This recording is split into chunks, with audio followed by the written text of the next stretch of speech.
Kidney திருடக்கூடிய Trump ஐயோ பாவமே இவ்வளோ மோசமான நிலைக்கா தள்ளப்பட்டாரு அப்படின்னு கேட்டால் நடந்த நிகழ்வுகள் அந்த மாதிரி ஸ்டாமர் அவர்கள் பேசி இருக்கக்கூடிய வார்த்தைகள் ட்ரம்ப்புக்கு அவ்வளவு பெரிய ஒரு பாராட்டு மழையை கொடுத்துருக்கு. அதைத்தான் இப்படி ஒரு ஜாடையில் சொல்லியிருக்கோம். இது உண்மையிலேயே ஒரு கோயின்சிடென்ஸ் தான். கண்டிப்பாக இது ஒத்துப்போகும். நீங்கள் என்ன பாருங்களேன் வீடியோவில். இஸ்ரேல் படைகளை சிறைபிடித்த ஹிஸ்புல்லா வெயிட்டான ஒரு கச்சேரி ஒன்று நடத்தியிருக்காங்க. லெபனானில் இப்படி ஒரு சம்பவத்தை இஸ்ரேலுடைய ஐடிஎஃப் படை எதிர்பார்த்துருக்கவே மாட்டாங்க. முட்டிக்கால் போட வச்சு கையை பின்னாடி கட்ட வச்சு அந்த காட்சியை பார்க்கணுமே, ஐயோ அப்போ வா அப்படிதான் இருக்குது. டீட்டெயிலாக பேசுவோமா? வாங்க பார்க்கலாம் உறவுகளே. இது பிரசாத் சிக்னேச்சர். உங்களுடைய தொழில் சம்பந்தமான விளம்பரங்களை நமது சேனலில் ஒளிபரப்ப உங்களுக்கான அருமையான வாய்ப்பு. நமக்குன்னு ஒரு வீடு, அது எல்லாரோட வாழ்நாள் கனவு. ஒரு முறை தான் முடிவெடுக்க போறீங்க, அதை சரியாயிடுங்க. கிரியேட்டர் கன்ஸ்ட்ரக்ஷன்ஸ் உங்களோட கனவு இல்லத்தை சூப்பராக டிசைன் பண்ணி அழகாக கட்டித்தராங்க. இன்டீரியர் டிசைன்லையும் இவங்க தான் டாப்பு. North west interiors. தொடர்புக்கு 72907991. ஈரானுடைய இராணுவ பேச்சாளர் இவர் தான். அவ்வப்போது செய்தி தொடர்பாளராக மாறி சில செய்திகளை பதிவு செய்வார். இந்த பகுதியில் இருக்கக்கூடிய மறைவிடங்கள் மீது ஈரான் நடத்தி இருக்கக்கூடிய தாக்குதலில் 500க்கும் மேற்பட்ட அமெரிக்க படைகள் கொல்லப்பட்டோ அல்லது காயமடைந்தோ உள்ளனர் அப்படிங்கிற செய்தியை ஈரான் சைடில் இருந்து சொல்கிறாங்க. சரி, அதாவது எந்த பகுதி? ஈரானுடைய ஸ்டேட் ஆஃப் ஹார்மஸ் இருக்குல்ல, அந்த பகுதிக்குள்ளே வந்த தரைப்படையை சேர்ந்த அந்த யூஎஸ் ட்ரூப்ஸ் அட்டாக் செய்யப்பட்டிருக்காங்க அப்படின்னு. அது மட்டும் இல்லை, இவங்க சவுதியில் வச்சே ஒரு பெரிய அட்டாக்கை ஈரான் நடத்துகிறாங்க ஏர் ஸ்ட்ரைக் மூலிமா. அதில் ஏகப்பட்ட அந்த எல்சியு டீம் சொல்லியிருந்தேன்ல, 6 கப்பல் 6 போட், அதில் பெரிய அளவிலான பாதிப்பு அமெரிக்க படைகள் ஏற்பட்டது அப்படிங்கிறது. அதன் தொடர்ச்சியாக தான் இந்த செய்தி தொடர்பாளர் இந்த செய்தியை பதிவு செய்கிறார். தொடர்பான காட்சிகள் நம்மகிட்ட கிடைச்சிருக்கு.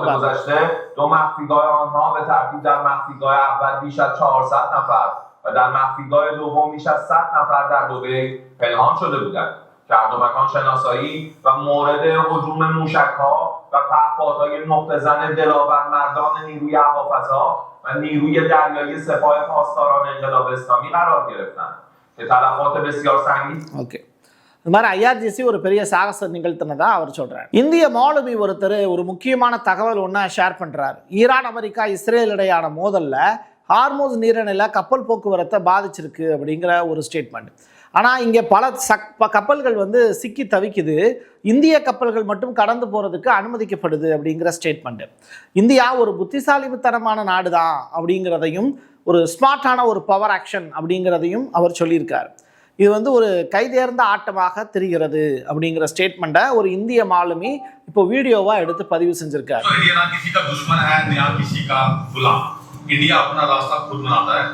और दुनिया उसे इग्नोर नहीं करती. जहां स्टेट ऑफ हॉर्मोज में बहुत से जहाजों को रेस्ट्रिक्ट किया गया था, कंट्री के जहाजों को, सो इंडिया जो है वो न्यूट्रल नहीं है. इंडिया एक स्मार्ट पावर है, मास्टर प्लेयर है. तो जहां पूरी दुनिया जो है वो लड़ाई में उलझी पड़ी है, इंडिया अपना गेम खेल रहा है. ரஷ்யா இப்போ ஒரு முக்கியமான ஸ்டேட்மெண்ட்டை நோக்கி நகர்ந்திருக்காங்க. ஆப்கானிஸ்தான் மற்றும் பாகிஸ்தானில் அமைதிக்கு வழிகொள்வதற்காக நாங்கள் மத்தியஸ்தம் செய்ய தயாராக இருக்கிறோம். ஆனால் இது 2 நாடுகளும் ஓகே சொன்னால் மட்டும்தான் நாங்கள் உள்ளே வருவோம், மற்றபடி அப்படிப்பட்ட ஒரு எண்ணம் அப்படிங்கிறது எங்களுக்குள்ளே இருக்கும். தேவைப்பட்டால் எங்களுடைய அந்த மத்தியஸ்தன் நீங்கள் ஏற்றுக்கோங்க அப்படிங்கிற ஸ்டேட்மெண்ட்டை ஆப்கானிஸ்தான ரஷ்ய சிறப்பு ஜனாதிபதி தூதர் ஜமீர் கபுலோவ் இவர் ஸ்புட்னிக் அப்படிங்கிற அந்த நியூஸ் சேனலுக்கு இப்போ பேட்டியாக கொடுத்துருக்காரு. ஈரானில் இருக்கக்கூடிய போர்ஜெட் அப்படிங்கிற நகரத்தில் குடியிருப்பு பகுதி மீது இஸ்ரேல் நடத்தி இருக்கக்கூடிய தாக்குதலில் ஏகப்பட்ட சேதம் ஈரானுக்கு ஏற்பட்டிருக்கு. இதில் மீட்பு பணியாளர்கள் உயிர் பிழைத்தவர்களை தேடி வராங்க. நிறையா பேர் இறந்து போயிருக்கலாம் அப்படிங்கிற ரிப்போர்ட்டும் வெளியாக இருக்குது. தொடர்ச்சியாக ஈரான் மீது இஸ்ரேல் கடுமையான தாக்குதலையும் நிகழ்த்தி வருது. இஸ்ரேல் மீதும் ஈரான் கொடூரமான தாக்குதலை இரவு நேரத்திலையும் நிகழ்த்தி வருது. இது தொடர்பான காட்சிகள் நமக்கு கிடைச்சிருக்கு, அதை பாருங்கள். மீட்பு பணிக்கடையில் ஒரு பெரிய ஒரு வேலை ஒன்று நடந்துக்கிட்டு இருக்கு. ஈரானியர்கள் தங்களுடைய வீடுகளில் பாருங்கள் புதைஞ்சு போய் இருக்கக்கூடிய காட்சிகள் அரங்கியிருது. லெபனானில் இருக்கக்கூடிய கலிலேயா அப்படின்னு சொல்லிட்டு ஒரு பகுதி, அங்கே டஜன் கணக்கான இஸ்ரேலிய பாதுகாப்பு படை வீரர்கள் சரணடைஞ்சிருக்காங்க. யாருக்கிட்ட? ஹிஸ்புல்லா படைக்கிட்ட அப்படிங்கிற செய்தி வெளியாயிருக்கு. இதில் சிறைபிடிக்கப்பட்ட வீரர்களுடைய காணொலியையும் ஹிஸ்புல்லா வெளியிட்டிருக்காங்க. அதில் நிறைய வீரர்கள் பார்த்திங்கன்னா இஸ்ரேலிய ஐடிஎஃப் வீரர்கள். அவங்கள வீரர்கள்னு சொன்னால் சில பேர் கோவப்படுவீங்க, பட் இஸ்ரேலை சேர்ந்தவங்கள அப்படி தான் அழைத்தாக வேண்டும். ஏன்னா அவங்க தான் உலகத்தினுடைய அதிபுத்திசாலிகளாச்சே. சரி, இப்போ அவங்க என்ன பண்ணுறாங்க, மெதுலா அருகே இருக்கக்கூடிய ஒரு முக்கியமான பிளேஸில் ஹிஸ்புல்லா கிட்ட மாட்டிக்கிட்டாங்க. ஸோ அவங்கள வந்து இப்போ சிறைப்பிடிச்சு வச்சிருக்கு ஹிஸ்புல்லா. இது தொடர்பான ஆதாரங்களை சேனல் 13 இஸ்ரேல்லேருந்து வெளியாகக்கூடிய செய்தியும் உறுதிப்படுத்தியிருக்கு. கத்தார்லேருந்து வெளியாகக்கூடிய அல் ஜசீராவும் இதை உறுதிப்படுத்தியிருக்காங்க. லெபனானில் பத்திரிகையாளர்கள் மீது நடத்தப்படக்கூடிய தாக்குதல் அப்படிங்கிறது அதிகமாக இருக்குது. ஒவ்வொரு வீடுகளையும் தேர்ந்தெடுத்து லெபனானில் தொடர்ச்சியாக இஸ்ரேல் வேட்டையாடிக்கிட்டு இருக்கு. இந்த செய்தியை அங்கே இருக்கக்கூடிய அல் மனார் அப்படிங்கிற அந்த செய்தி சேனல் மூலியமாக தான் உலகத்துக்கே செய்திகள் போகுது. அந்த செய்தி சேனலை முடக்கிறதுக்கு தேவையான வேலைகளை இஸ்ரேல் செஞ்சுக்கிட்டு இருக்காங்க. அதில் ஒரு பகுதியாக களத்தில் நின்று ரிப்போர்ட்டை ஃபைல் பண்ணக்கூடிய ஜேர்னலிஸ்ட் மீது அட்டாக் நடத்திக்கிட்டு இருக்காங்க. இதில் ஒரு லேடி ஜேர்னலிஸ்ட், ஒரு ஜென்ஸ் ஜேர்னலிஸ்ட் 2 பேருமே கொலை செய்யப்பட்டிருக்காங்க அப்படிங்கிற தகவல். அவங்களுடைய பெயர்கள் அப்படின்னு பார்க்கும்போது அலி ஜூஆயப் அண்டு பதினா புதுனி அப்படிங்கிற பேர். இந்த 2 பேருமே இறந்து போயிட்டாங்க அப்படிங்கிற தகவல். ஒரு ஜேர்னலிஸ்டினுடைய மரணம் அப்படிங்கிறது அவ்வளவு எளிமையாக கடந்து போகக்கூடிய ஒரு விஷயம் அல்ல. ஒரு பேனாவினுடைய அந்த நுனியை உடைக்கிறது அப்படிங்கிறது ஒரு புத்தகத்தில் அடுத்தடுத்து எழுதப்படக்கூடிய பக்கங்களை ஃபில்லப் பண்ண முடியாமல் போகிறதுக்கு சமம். அது மிகப்பெரிய வரலாற்று பிழை. அப்படிப்பட்ட ஒரு பெரும் பிழையை இப்போ இஸ்ரேல் செஞ்சுருக்காங்க. இது வன்மையாக கண்டிக்கத்தக்கது. இஸ்ரேலை ஒரு பத்திரிகையாளனாக நான் வன்மையாக கண்டிக்கிறேன். ஈரானிய அரசு தொலைக்காட்சி IRIB வெளியிட்டிருக்கக்கூடிய மிக முக்கியமான செய்தி என்னன்னா, ஹைபாவில் இருக்கக்கூடிய மின்னணு போர், அதாவது எலக்ட்ரானிக் வார்ஃபேர் இருக்குல்ல, அது ப்ளஸ் வந்து ரேடார் சார்ந்த மிக முக்கிய மையங்களை இலக்காக கொண்டு மிகப்பெரிய ஆளில்லாத விமான தாக்குதல் அலை ஒன்று விரைகிறது அப்படிங்கிற செய்தி. அதாவது இந்த ட்ரூ ப்ராமிஸ் 4ல் 83 வரைக்கும் இந்த வேவ் வந்து ஃபார்ம் ஆகி ஓடிட்டு இருக்கு. சரியா, இது தொடர்பாக அந்த எலக்ட்ரானிக் வார்ஃபேரையும் முறியடிக்க முடியும் அப்படிங்கிறத இப்போ ஈரான் வந்து செஞ்சு காட்ட போகிறாங்க. இது தொடர்பாக நாளைய செய்தி வந்து அதுவாகத்தான் இருக்கும். துருக்கியினுடைய உளவுத்துறை தலைவர் எந்த ஒரு அமைதி ஒப்பந்தத்தையுமே இஸ்ரேல் சீர்குலைக்க தான் முயற்சி பண்ணுது. அமெரிக்காவும் ஈரானும் இப்போ இறங்கி வந்து பேச்சுவார்த்தைக்கு முதற்கட்டமாக சம்மதம் தெரிவிப்பதாக விட்காஃப் அப்படிங்கிற ட்ரம்பினுடைய நண்பர் இப்போ சொல்லியிருந்தாரு. போர் தொடங்கியதிலிருந்து மேற்கொள்ளப்பட்ட எந்த ஒரு பேச்சுவார்த்தையையும் முயற்சியையும் முறியடிக்கிறது ஒன்று தான் இஸ்ரேலுடைய வேலையாக இருக்குது. ஏன்னா இந்த போர் தொடர்ச்சியாக நடந்தால் மட்டும்தான் கிரேட்டர் இஸ்ரேல் ஃபார்ம் பண்ண முடியும் அப்படிங்கிறது இஸ்ரேலுடைய அதிபயங்கரமான நம்பிக்கை அப்படின்னு இப்ராஹிம் கலின் இப்போ செய்தியாக சொல்லியிருக்காரு. யூகேவினுடைய பிரைம் மினிஸ்டர் ஸ்டாமர் மிக முக்கியமான ஸ்டேட்மெண்ட் ஒன்று இப்போ சொல்லியிருக்காரு. சற்று முன் அவர் கொடுத்திருக்கக்கூடிய ஒரு 1-to-1 இன்டர்வியூவில், நீ என்னை எவ்வளவு வேண்டுமானாலும் கேலி செய்து கொள், ட்ரம்ப்பை பார்த்து ஸ்டாமர் சொல்கிறார். ஏற்கனவே ஸ்டாமர் அசிங்கப்படுத்தின நிகழ்வுகள் இருக்குது. ஆனால் தோல்வியடைந்து வரக்கூடிய உனது போருக்கு பலியாடாக என்னுடைய பிரிட்டிஷ் குழந்தைகளை நான் அனுப்ப மாட்டேன் அப்படிங்கிற ஸ்டேட்மெண்ட். அப்படின்னா என்ன, அமெரிக்கா போரில் தோத்துருச்சு அப்படிங்கிறதையும் சொல்கிறாரு. தொடர்ச்சியாக நீ தோல்வியடைந்த அந்த போரில் என்னுடைய குழந்தைகளை, என்னுடைய நாட்டினுடைய பிரஜைகளை நான் அனுப்பி மிலிட்ரி மேன்ஸ் அனுப்பி சாகடிக்க விரும்பலை அப்படிங்கிற ஸ்டேட்மெண்ட்டை சொல்கிறாரு. இது உண்மையிலேயே வந்து நம்ம வச்சுருக்கக்கூடிய டாபிக்கு கரெக்டாக வரும்னு நினைக்கிறேன். ட்ரம்ப்பு கிட்னி திருடுறதுல பயங்கரமான ஆள். இந்த சீன் உங்களுக்கு ஞாபகம் இருக்கும்னு நினைக்கிறேன். எந்த சீனு, வடிவேலும் வந்து இந்த மீசக்காரரும் உட்காந்துருக்கிற சீனு, ரைட்டா? வடிவேலு வந்து ஒரு பக்கத்தில் வந்து உட்காரும்போது தள்ளி நில்லு அப்படின்னு சொல்லி தள்ளி உட்கார சொல்லுவார். முரட்ட ஆளாக இருப்பான் போல் அப்படின்னு வடிவேலு கூட பயப்படுவார். திடுதுப்புன்னு ஒரு சின்ன பையன் வந்து நின்றுட்டு வாடா வாடான்னு சொல்லி கூப்பிடுவான். உடனே வந்து உனக்கு வேணால் ரோசம் இல்லாமல் இருக்கலாம் யா, உன்னைய போடான்னு சொல்கிறது எனக்கு அசிங்கமாக இருக்குன்னு அவனை துரத்திட்டு போவாப்புல. லாஸ்ட்டில் பார்த்தா ஒரு வண்டிக்குள்ளே போய் கதவை சாத்திட்டு கிட்னியை உருவிட்டு ரோட்டில் போட்டுருவாங்க. அதுக்கப்புறம் தான் இவர் சொல்லுவார், நான் தான் உன்னைய போவேணான்னு சொன்னனே, கேட்டியா, இப்போ பார்த்தியா, போனியா, கதவை மூடியிருப்பாங்களே, கிட்னியை உருவிருப்பாங்க, யோ இவ்வளோ விவரமாக சொல்கிறியே, போகும்போதே தடுத்துருக்கலாமே அப்படின்னு சொல்லி கதறுவாப்புல வடிவேல். அப்போ தான் அந்த மீசக்காரர் சொல்லுவார், நான் தான் உன்னை போவேடான்னு தான் சொன்னனே, நீ தானே வந்து போய் வந்து வீரம் இருக்கா, அது இருக்கா, இது இருக்கான்னு உருவிட்டு விட்டாங்களா அப்படிங்கிற கதையாக அந்த ஜோக்கு முடியும். அது மாதிரி தான் ஸ்டாமருடைய நிலைமை. ஆனால் ஸ்டாமர் என்ன பண்ணுறாரு, மீசையே இல்லாட்டியும் அந்த மீசக்காரரை விட தெளிவான ஒரு முடிவு எடுத்திருக்காரு. எப்படி, போருக்கு நான் போக மாட்டேன் அப்படின்னு.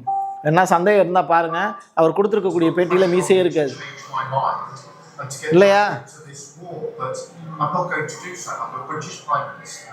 And I act in the British national interest and always will. So whatever the pressure, whoever it's coming from, I'm not going to waver on this. I will put the British national interest first. I don't think it's in our national interest to get dragged into this war. It is in our interest to protect British lives and British interests and our allies in the Gulf region. And That's what we're doing. மீசை இல்லாட்டியும் அவர் கரெக்டாக தான் சொல்லியிருக்கார். அதுக்காக மீசை வைத்திருப்பவர்கள் மட்டுமே பெருமையானவர்கள் அப்படின்னு நீங்கள் நினச்சிக்கிட்டீங்க அப்படின்னா அதுக்கு நான் பொறுப்பல்ல. மனிதர்கள் எல்லாருமே இங்கே சமமானவங்க தான். ஈரானுடைய IRGC வெளியிட்டிருக்கக்கூடிய மிக முக்கியமான அறிவிப்பு, சவுதி அரேபியாவினுடைய அல்கார்ஜ் அப்படிங்கிற தளத்தில் இருக்கக்கூடிய மிக முக்கியமான வரிசை கட்டி நின்றியே இப்படி அனாமத்தை போயிட்டியே அப்படிங்கிற அளவுக்கு தான் இங்கே இருக்கக்கூடிய ஏரோப்ளைன்லாம் படுத்து கிடக்கு. சரியா? இதுக்கு காரணம் என்ன அப்படின்னா, இந்த KC-135 இருக்குல்ல, அந்த வான்வெளியிலேயே எரிபொருளை நிகழ்த்தக்கூடிய நிகழ்வு நிரப்பிடும் அதுவே வான்வெளியிலேயே. அப்படிப்பட்ட விமானங்கள்லாம் நிறையா இருந்தது. அதை பூரா அடித்து உடச்சிட்டாங்க. பத்தாததுக்கு ஏகப்பட்ட ஃப்ளைட்ஸ் கிளம்புறதுக்கு ரெடியாக இருந்தது. அதன் மீதும் அட்டாக் நடத்தியிருக்காங்க ஈரான். ஒரு பெரிய தீ விபத்து அப்படிங்கிறது இந்த USS ஜெரால்டு ஃபோர்டு அப்படிங்கிற அந்த கப்பலில் நடந்ததாக நம்ம செய்தியாக படிச்சிருந்தோம். அது மட்டும் இல்லை, அது தொடர்பான மிக முக்கியமான ஒரு வீடியோவையும் நம்ம வெளியிட்டிருந்தோம்.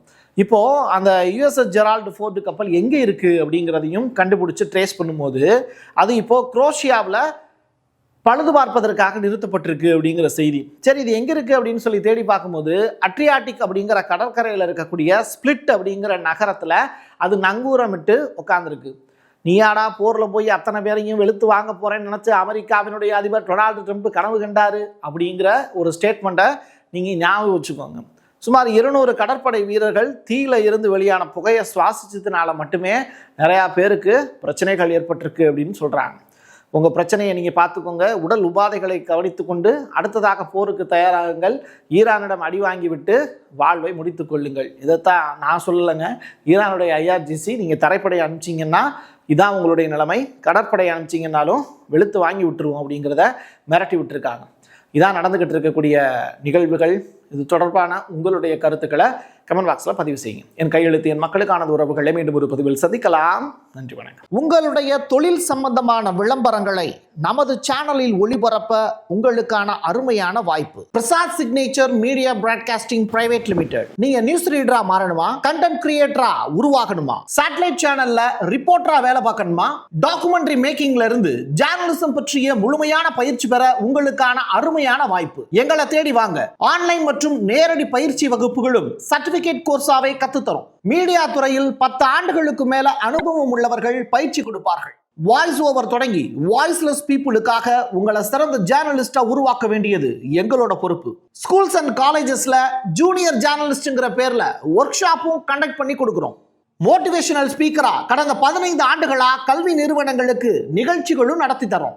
தொடர்புக்கு 9944790333 94493594 prasadsignature@gmail.com. நமக்குன்னு ஒரு வீடு, அது எல்லாரோட வாழ்நாள் கனவு. ஒரு முறை தான் முடிவெடுக்க போறீங்க, அதை சரியாயிடுங்க. கிரியேட்டர் கன்ஸ்ட்ரக்ஷன்ஸ் உங்களோட கனவு இல்லத்தை சூப்பர்வா டிசைன் பண்ணி அழகா கட்டித்தராங்க. இன்டீரியர் டிசைன்லையும் இவங்க தான் டாப். North west interiors. தொடர்புக்கு 7299079991.